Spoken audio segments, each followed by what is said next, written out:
In the colorful forest, where the trees wore flowers and the birds sang morning tunes, animals of all kinds lived happily together.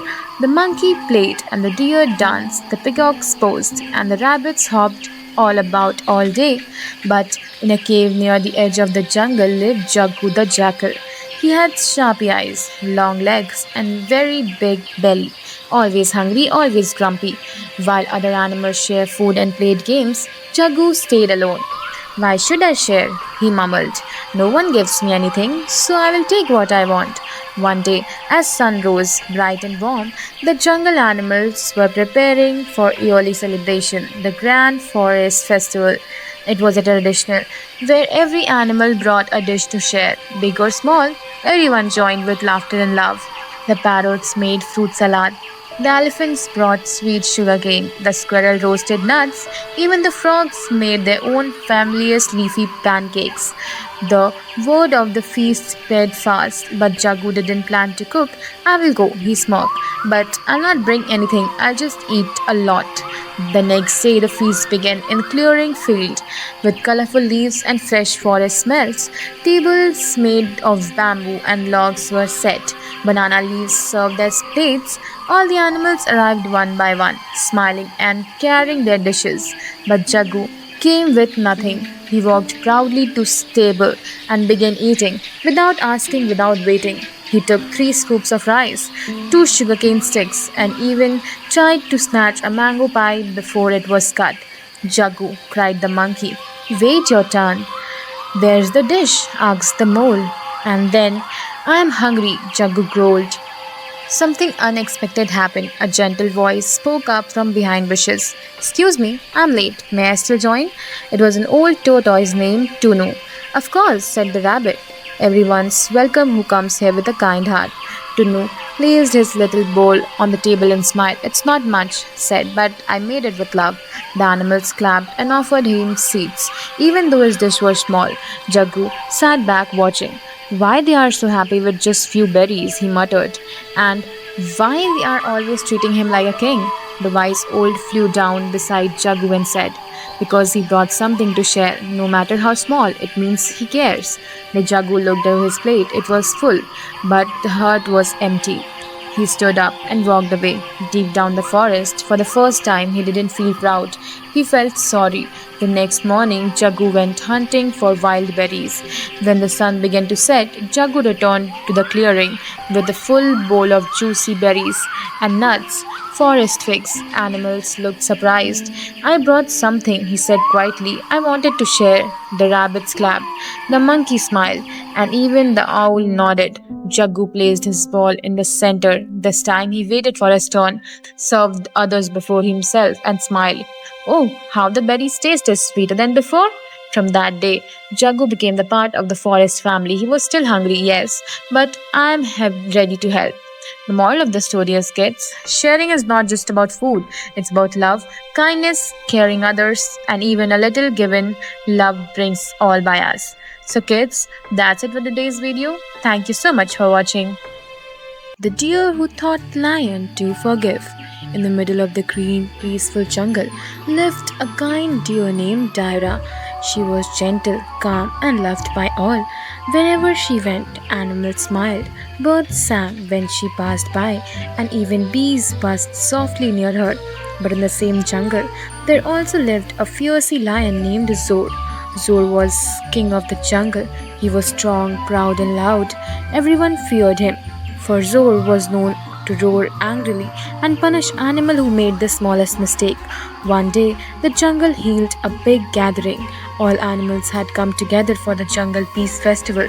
It was time for joy, music, and togetherness. Daira the deer danced under the tree. The parrots sang songs. Even the monkeys clapped along. Suddenly, there was a loud roar. All the animals stopped. It was Zor the lion. He walked into the gathering, his mane shining and eyes furious. Who moved my golden roar neck after the waterfall? He shouted. Everyone was silent. No one knew what he was talking about. I asked a simple thing. Do not to touch the rock. Who did it? Zor growled. The animals trembled. The tiny voice speaked up. I did. It was Sticky, the little rabbit. I was playing near the waterfall.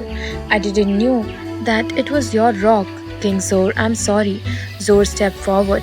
Sorry isn't not enough. Sticky shook with fear. Just then, Dyra the deer walked forward. Great King Zor, she said gently. Tiki is just a baby. He didn't mean to harm anyone. Can't we forgive him? Forgive, said Zor, frowning. In the jungle, rules are rules. Dara looked at him calmly. Yes, but even kings have heart. Zor turned and walked away, his tail flicking. If I let go anyone in this jungle, all the animals gathered. The Tiki's mom cried, please, he's my only child. But Zor didn't listen. The next morning, Dara went to meet the lion in his cave. Zor said softly, I don't came as a subject, I am as a friend. Zor looked at her, confused. Why would a deer be a lion's friend? Because every heart has learned kindness, she replied. Zor growled, I didn't need any lesson of feelings. Dara didn't just argue. She sat under the near cave and told him a story. Once there was a small tree in the jungle, she began. A bird built its nest on that tree. One day, a storm came and broke one of the branches, and the nest fell. But tree didn't blame the wind. It simply grew near the branch and held the nest again. Zor didn't speak up. The tree was stronger because it forgave, said Daira. Forgiveness is not weakness, Zor, it's power. Zor looked away. You are kind, Daira, but I am not like that tree. You can be, she said. Zor didn't answer, but deep inside something stirred. That night Zor couldn't sleep. The next morning he called a jungle meeting. All the animals gathered, unsure what was coming. Zor stepped onto a rock and roared, Bring the rabbit. Tiki walked forward, trembling. Zor took at him and said, You made a mistake, but you spoke the truth. That's brave. Tiki nodded nervously. Zor then said, I will not send you away. Stay, learn and grow. The animals cheered. Zor turned to Daira. You were right, he said. Forgiveness is hard, but it feels good. Daira smiled. It also makes you better king. From that day, Zor became a wiser lion, still roared, but with a lesson. And Daira, she became the jungle's peaceful manager. A mistake is just a chance to grow, and forgiveness is the key to peace. The jungle never be the same again. It was kinder, warmer, and full of hope, all because a deer taught a lion to forgive. So kids, moral of the story is, true strength lies not in punishing others, but in forgiving them. A kind heart leads to peaceful world. So kids, that's it for today's video. Thank you so much for watching. The magical nest of the jungle birds. In the heart of bright and bustling jungle, where flowers bloomed in every color and the air was always filled with sweet songs, lived many kind of birds. There were parrots, pigeons, peacocks, mynas, cuckoos, doves, and tiny sparrows too. Each bird had its own nest in trees, bushes, and bamboo thickets. They sang, flew, and played, and rested in their own little homes. But deep inside the jungle, on a high branch of the tallest banyan tree, was a nest unlike any other. This sparkled in the sunlight. It glowed under the moon, and leaves around it's always green. No one knew who made it or how, but all the birds called it the magical nest. Only kind birds may visit it, said the wise old hornbill. It brings peace to all who sit, said the owl. It listens, even though if cannot speak. But one magical nest had rule. Only one bird could visit at a time, and only when their heart was truly kind. Most of the birds were too busy to think about it. But one day, a young and curious sunbird named Sia heard about the magical nest and decided to see it. I am kind, said Sia. I help others. I should go. But as the sea flies towards the banyan tree, a big parrot shouted, Wait your turn. I was here first. No, I was here. They all began to squawk and fight near the tree. The magical nest shimmered once and turned dull. Its sparkle faded. Sia flew back sadly. That night the forest wind whispered to the tree. The hearts were aloud with pride and magic must hide. The next morning the jungle was quiet and the birds had gone back to their nest. But Sia had an idea. What if we built a nest together? She said. Oh, where everyone is welcome, not just one at a time. Where other birds were unsure. Building a nest together? Said the pigeon. But We all are nest differently. I use twins, I use soft feathers. I like mud, shed the shallow. Exact, said Sia. Let's use everything a little heart from every bird. Slowly the birds began to gather materials. The sparrow brought straws, the peacock brought colorful feathers, the parrots brought fruit and flowers, and the hornbill added shiny stones. They took days, but no one argued, and soon there stood a beautiful giant nest on the lower branch of the banyan tree. It wasn't magical, not in glowing, glittering away, but it felt magical because it was made of love, care, and support. As they finished, everyone was feeling very happy. It sparkled brighter than ever. The wise old owl said, the magic has not is between us. The magic has returned because it was never just a nest, it was in our kindness. From that day, the magical nest stayed open to all, not just one bird at a time, but to every bird with a kind heart. And the nest they built together. The name of the nest was Nest of Unity. The moral of the story is, kids, true magic lies not in things, but in the heart that care, share, and work together. When we build with kindness, we create wonders greater than magic. So, kids, that's it for today's video. Thank you so much for watching. Once upon a time, in a colorful forest where butterfly danced and wind sang softly, there lived a clever parrot named Polly, a playful cat named Whiskers. They were best of friends. Though one had wings and one had paws, Polly lived in a high mango tree with bright green leaves. Every morning, she would greet the sun with a chirpy song. Whiskers lived below the cozy little hut, mud of twigs and fallen leaves. He loved to nap in the shade and chase after fluttering leaves. Despite their difference, they were always together, talking, laughing, sharing stories of forest.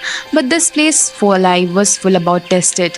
One day, while Polly and Whiskers were playing near the forest pond, a loud growl echoed through the green trees. They both froze. From behind the bushes stepped a sly fox named Fang. Fang was also known in the forest for cunning tricks and greedy eyes. Well, well, Fang said, licking his lips. A plumpy cat and a noisy parrot. What a lovely lunch would make. Polly fluttered to Whisker's side. Whiskers arched his back to his butt. Inside, he was very scared. Please let us go, Polly said gently. We have done nothing harm you. Fang smirked. That may be true, but I haven't a decent meal in days, Whiskers whispered to Polly. We must do something quickly. And Polly had an idea. Her eyes sparkled with a plan. She would looked at Fang and said, Mr. Fang, why would we understand you are hungry? But catching us is like not fun, isn't it? Fang blinked. What do you mean? Well, Polly continued. Why not? We play a game. If you win, we will not stop you. But if you win, we must promise to leave us for alone. Fang loved games and challenges. All right, he grinned. What kind of game? Polly smiled. Let's have a forest puzzle. You must answer our riddle. If you can't, you must us leave. Deal? Fang thought and said, Fine, what's the riddle? Polly began. I have feather, but I am not a hat. I can fly, but I am not a bat. I can talk, but I am not a man. Guess who I am if you can. Frank scratched his head. A flying hat? No, wait, a talking cloud? No, I don't know. He growled in frustration. It's too hard. Polly fluttered his wing. The answer is parrot, me. Fang growled even louder. But the Polly continued. Now it's your turn to ask again. Whiskers stepped forward in the riddle. I have 4 legs and a fluffy tail. The meow at night and chase my tail. I sleep all day and screech with pride. Guess who I am with the fur I hide. The fangs squinted. Is it fox? No, wait, that's me. A lion? No, a cat? Correct, said the Whiskers with little disappointment. But Polly quickly whispered something to him. Polly spoke again. The last one. If you lose, you have to go. Fine, said the Fang, feeling excited. This time Polly said, I live in a jungle, but I don't know grow. I move with wind, but I never blow. I make no sound, but I have a tail. I will help you to hide when others fail. What I am? A Fang looked confused. He sat down, his tail twitching. A rock? No, a bird? He saw and thought, and the sun started to set. Finally, Fang sighed. I give up. What is this? Polly grinned. It's a shadow. A shadow lives in the jungle, moves with light and wind, but never speaks. Fang stood up angrily. But remember the deal. Fine, I lost. I will leave you alone. But next time, no riddles. And with that, the disappointment. Polly and Whiskers jumped with joy. You are amazing, Whiskers said. No, you were. Polly laughed. From that day, they became even closer friends, and the animals of the forest would gather around them to hear their stories and learn the riddles. The moral of the story is kids, clever thinking and teamwork can solve even the biggest problem. Never use strength when you can use your brain. Long, long ago, in the deep heart of a green and colorful jungle, stood an ancient banyan tree. And it had quick roots, thick roots, hanging branches, and leaves that danced with every breeze. All the animals in the jungle knew that the banyan tree was special. Every evening, even the sun began to sleep, birds would fly, come to its branches, squirrel would curl up in its roots, and cool shadow would spread like soft blanket. But what many didn't know was that something magical happened beneath the banyan tree. The one moon was full, round like a silver plate. The animals of the jungle had a secret meeting beneath the banyan tree. No humans knew about it. Only the birds and the beasts and the squirrels and the flyers were invited. The story is about one such night. The moon had risen. It has made the forest glow like a fairyland. Beneath the banyan tree, animals far from the near had gathered. Leo the lion, Olive the owl, Elide the elephant, Pico the parrot, Rufus the raccoon. Soon, more animals joined rabbit, deer, frogs, monkeys, peacock, and even a shy tortoise named Tiku. Leo stood up and said in a deep voice, Welcome, friends. Tonight, we have gathered to not just chat, but to solve a problem that teaches us all. The animals grew quiet. Even the noisy crickets stopped chirping. What's the matter, Your Majesty? Asked the elite the elephant gently. Leo sighed. It's time the forest water. The river near the West Hill is drying. Soon there may be not enough water for everyone. We must think of the way that help each other. There was a silence. The animal looked at each other. The river was where they drank, bathed and played and found the food. What would happen if it vanished? Pico flapped his wings and spoke. Maybe we can ask the clouds to rain more? The younger animal giggled. All of the all smiled and said, Pico, that's sweet. But clouds follow nature. We must find another way. Tico, the tortoise, raised his foot. We can build a small pond. If the river dries, we still have water. That's a clever idea. Rufus the raccoon clapped. But where? Asked the shy deer. Leo turned at a point at his paw. Right there, beneath the banyan tree. The land is soft and the shape will make it cool. The animals nodded. But it's a lot of work. Emily smiled. If we all help together, it won't be much, said Olive. Yes. We must do everything and be a small or part big. The elephants would dig using their strong trunk. The monkeys would bring leaves to line the pond. The birds would flap their wings nearby water and droplets with their beaks. The raccoons would fetch small stones. Rabbits would hop around and warn others for to be careful. Every little ant promised to be soft and from the riverbank. The jungle buzzed with excitement all the long nights, and the animals would work as a team. They didn't fight, they didn't rest, they didn't give up. By morning, a round little pond sat beneath the banyan tree. It wasn't too deep, but it was just right. The animals cheered. Leo roared with pride. We did it, and we did it. Just then, something wonderful happened. Cool breeze passed through the trees. Leaves rustled happily. The sky turned grey, and soon, drop by drop, rain softly began to fall. Later that evening, Olive the owl spoke again beneath the banyan tree. This pond is not just then water. It's a symbol of unity and care. Leo nodded. We all live in the same forest. We can help each other. We protected our home. From that day on, the animals just not once a month, but often they waited for the problems to come. They shared their ideas, played games, and told story. The moral of the story is, kids, when everyone works together, even the brightest and biggest problem can solve. And helping others makes a world a better place to live in. So kids, that's it for today's video. Thank you so much for watching.